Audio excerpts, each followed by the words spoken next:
ញញឹមស្រស់ម្លេះបើបើឃើញព្រាមហែទុកចិត្តស្ទើរមិនបានសាច់សជាងសៀវភៅតែបើចង់ចែកជួយយកទៅឲ្យបាន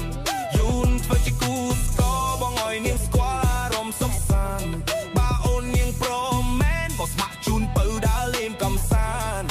24ខែត្រង់ប៉ុននឹងមិនស៊ីភ័យដើរលេងមិនឲ្យអូនចំណាយលុយមាន power bank ទុកឲ្យអូនដើរដោតបងឲ្យធ្វើកៅអីត្រៀមទុកឲ្យអូនអង្គុយ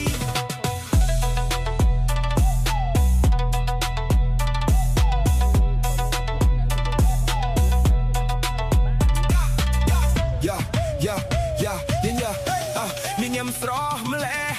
បើឃើញព្រាមហែទុកចិត្តស្ទើរមិនបានសាច់សជាងសៀវភៅតែបើចង់ចាយជួយយកទៅឲ្យបាន